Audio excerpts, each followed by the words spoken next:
I think Walt Brown has the best theory on continental drift. Let me play this for you real quickly. This is what's called the hydroplate theory by Dr. Brown. To me, it answers a lot of questions.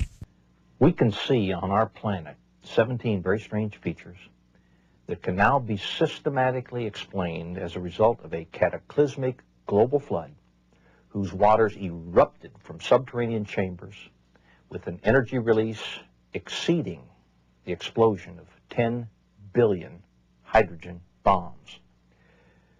This explanation shows us just how rapidly major mountains formed.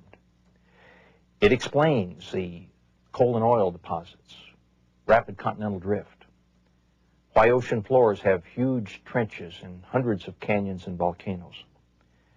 It explains the formation of the layered strata and most of the fossil record, the so-called ice ages, and major land canyons, especially the Grand Canyon. The pre-flood Earth probably had one very large supercontinent containing lush vegetation, seas, rivers, and minor mountains. According to the hydroplate theory, the pre-flood Earth had a lot of subterranean water, about half of what is now in our oceans. This water was in interconnected chambers forming a thin spherical shell about half a mile thick, perhaps 10 miles below the Earth's surface. Increasing pressure in the subterranean water chamber stretched the overlying crust just as a balloon stretches when the pressure inside increases. Failure in the crust began with a microscopic crack, which grew in both directions at about 3 miles per second. The crack, following the path of least resistance, encircled the globe in about 2 hours. As the crack raced around the Earth, the overlying crust opened up like a rip in a tightly stretched cloth. The subterranean water was under extreme pressure because of the weight of the 10 miles of rock pressing down on it. So the water exploded violently out of the rupture. Calculations show that all along this globe-encircling crack, fountains of water jetted supersonically over 20 miles into the atmosphere. The spray from this enormous fountain produced torrential rains such as the Earth has never experienced before or after. The Bible states that all the fountains of the great deep burst open on one day. And it describes these events about 4,500 years ago, which we can now tie together scientifically in cause and effect order as the hydroplate theory. The fountains of the great deep and the expanding steam produced violent winds, some of the water jetting high above the cold stratosphere, froze into supercooled ice crystals and produced some massive ice dumps, burying, suffocating, and instantly freezing many animals. The high-pressure fountains eroded the rock on both sides of the crack and even threw up the limy contents of many pre-flood seas. Huge volumes of sediments settled out of this muddy water all over the Earth. These sediments trapped and buried plants and animals, forming the fossil record. The flooding uprooted vegetation, moving it to regions where it accumulated and quickly became coal and oil by processes we can duplicate in the laboratory today. Experiments show that as erosion widened the rupture, its width became so great that the compressed rock beneath the subterranean chamber sprung upward, giving birth to the mid-oceanic ridge that wraps around the Earth like the seam of a baseball.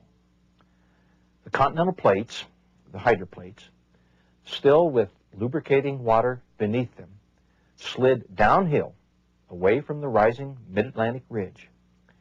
After the massive, slowly accelerating continental plates reached speeds of about 45 miles an hour, they ran into resistances, compressed, crushed, thickened, and buckled. The portions of the hydroplates that buckled up formed mountains. Those that buckled down formed ocean trenches. This is why these features are generally parallel to the oceanic ridges from which they slid. The hydroplates, in sliding away from the oceanic ridges, opened up very deep ocean basins into which the floodwaters retreated. Every continental basin was naturally left brimful of water, producing many post-flood lakes. Each lake that grew from rainfall or drainage from higher elevations spilled over its rim at the lowest point of the rim.